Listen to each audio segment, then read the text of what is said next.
프랑스 리그앙 낭트와 경기를 하루 앞두고 17일 열린 기자회견에서 이강인이 돌아왔는데 현재 그는 어떤 상황인가라고 한 기자가 묻자 엔리케 감독은 이강인은 작은 위궤양 통증으로 지난 경기에 결장했지만 이젠 뛸 수 있다.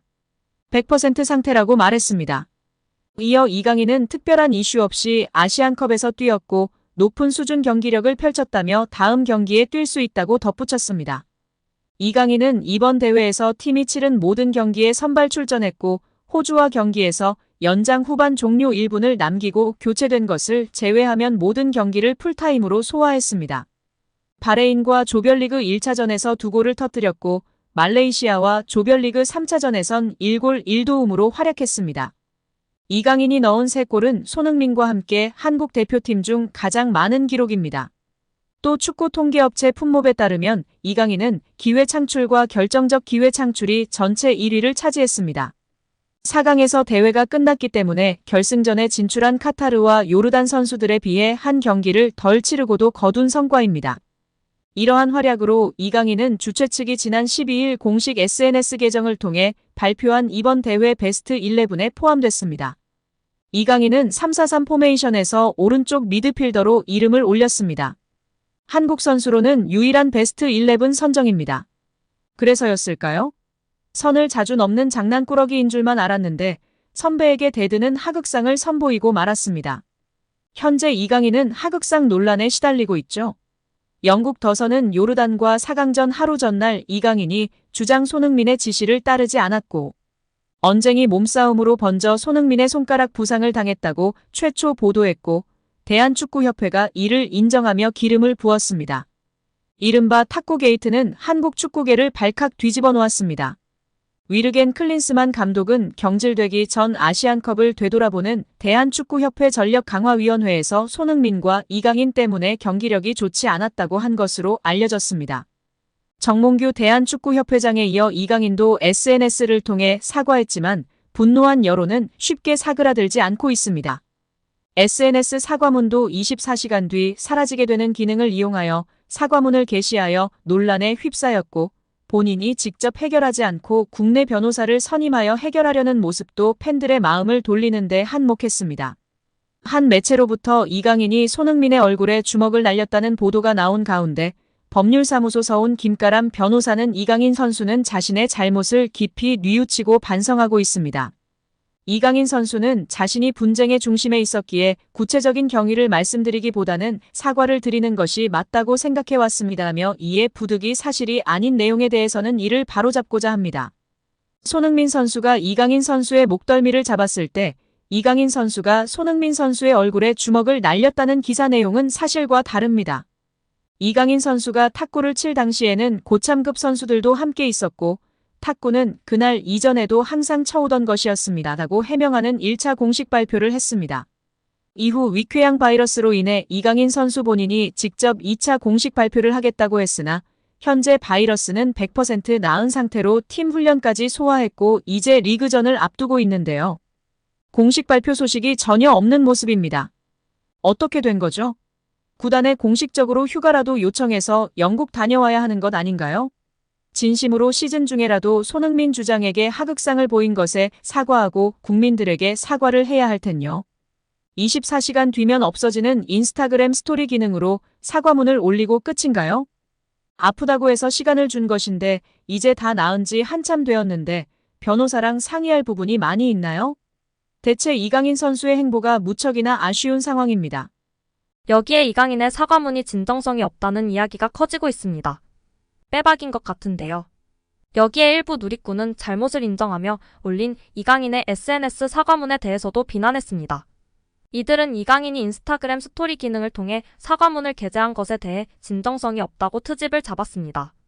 인스타그램 스토리 게시물의 경우 24시간이 지나면 자동으로 삭제됩니다. 이에 이강인을 부정적으로 보는 누리꾼들은 과거 손흥민과 불화가 있었던 김민재도 인스타그램에 사과문을 올렸지만 스토리 기능은 이용하지 않았다며 이건 예의가 없는 사과라고 비난 중입니다. 일반 게시물로 올렸어야 했는데 굳이 스토리 기능을 통해 올렸다는 것은 의도적으로 24시간 뒤면 사라지게끔 했다는 것입니다. 이는 정말 부인할 수 없는 진정성 없는 사과로 보여집니다. 지난 14일 온라인 커뮤니티 네이트판, DC인사이드 등에 이강인이 손흥민한테 삐쳐서 한 플레이라는 제목의 글이 올라왔는데요. 글은 아시안컵 4강 요르단전에서 이강인이 전날 손흥민과 설전을 벌인 일 때문에 경기에서 감정적으로 플레이한 것이 아니냐는 의혹을 제기했습니다. 그래서 의혹을 제기한 상황은 대표팀이 요르단전에서 1대0으로 뒤지던 중 발생했습니다. 글쓴이는 황인범이 이강인에게 패스. 이강인이 패스 받을 때 좌측 손흥민 포함 3명 위치하고 패스할 여유 있었다라며, 그런데 이강인이 갑자기 좌측으로 패스를 보내는 게 아닌 우측으로. 드리블 우측에는 선수 숫자가 별로 없어서 정말 의미 없는 플레이라고 설명했습니다. 이어 이강인이 우측으로 드리블하다 수비 3명 다 끌어모은 상태에서 바로 뒤에 있던 황인범에게 책임 전가 백패스를 했다라며, 이후로 황인범은 알타마리한테 볼 빼앗기고 알타마리가 혼자 드리블하다가 중거리 슛으로 득점하며 한국과 2점 차로 만들었다라고 덧붙였습니다. 그러면서 손흥민과 싸운 건 내가 알 바 아니지만 감정 담아서 말도 안 되는 플레이하고 실점 빌미까지 줬으니 뭐라며 황당해했습니다. 이에 축구 팬들은 바로 이 장면이 나도 의아했음. 황인범이 뒤쪽을 가리켰는데 이강인이 무시하고 공을 안 줬음. 손흥민의 허탈한 표정 눈물 난다. 얼마나 아시안컵 우승을 바랐는데 이강인이 다 망쳐버리고 손흥민에게 아픔과 상처를 주다니. 손흥민님 무너져 내리는 저 표정, 가슴이 찢어집니다. 흥민 표정. 보고 있으면 가슴이 아파온다 등 반응을 보이고 있습니다. 지난 싱가포르와의 A매치전에서도 1번 키커인 손흥민이 킥을 준비할 때 이강인이 나섭니다. 막내급 이강인은 손흥민 선수에게 뭐라고 말하더니 황의조를 향해 형이 차라고 이야기하는 것처럼 보입니다. 황의조는 자신이 얻어낸 것이 아니 때문에 거절하는 제스처를 했습니다. 결국 손흥민 선수가 황의조에게 양보해줬고 황의조는 손흥민을 향해 고맙다고 하며 이 사건을 해피엔딩으로 마무리되었습니다. 결과가 좋았기 때문에 부각되지 않았지만 막내급이 주장이자 1번 키커에게 개입한다는 것은 참으로 말이 안 되는 상황이었습니다. 여기다가 아시안컵에서도 손흥민이 얻어낸 페널티킥을 황희찬이 본인이 차고 싶다고 이야기한 사건의 영상도 재조명 받고 있습니다. 강심장 황희찬의 뚝심과 배짱에 포커싱이 맞춰줬었는데 다시금 보니 여기서도 이강인이 개입하여 본인이 차거나 1번인 손흥민 형이 차야 되지 않겠냐고 발언하는 듯한 모습입니다. 이에 집중해야 하는 황희찬은 매서운 눈빛으로 이강인을 쳐다봅니다. 말을 하지 않지만 낄 때 끼고 빠질 때 빠져라 라는 뉘앙스인 것처럼 보입니다. 축구계에서는 이강인의 2차 해명문이 늦어지는 이유로 구단 행사 등 여러 문제가 얽혀 최초 해명 및 반박 시점과 상황이 많이 달라졌다는 얘기가 나옵니다. 차분히 자신의 입장을 정리해 2차 해명문을 작성할 시간이 없다는 이유입니다. 더불어 2차 해명문이 나오기까지는 시간이 좀 더 필요할 것이라는 얘기도 들리고 있습니다. 하지만 이강인의 머뭇거림이 길어질수록 자신과 관련 업체의 피해는 커질 수 있습니다. 이강인의 2차 해명문이 조속히 작성되어야 할 이유입니다. 여기에 김진수와 이훈재, 이천수가 아시안컵 손흥민과 이강인의 불화에 관해 소신 발언에 나서며 화제인데요. 먼저 이천수는 지난 15일 유튜브 리춘수를 통해 이번 선수단 불화설에 대한 이천수의 생각이라는 제목의 영상을 업로드했습니다. 해당 영상에서 이천수는 몸싸움도 있었다, 심각성이 있었다는 추측성 발언이 나오고 있는데 안 나와야 할 이런 말이 나오는 것 자체가 아쉽고 이게 성적과 이어졌다는 아쉬움도 있다고 밝혔습니다. 또한 이천수는 대한민국은 동방에이지국이라 선후배 관계가 좀 크다.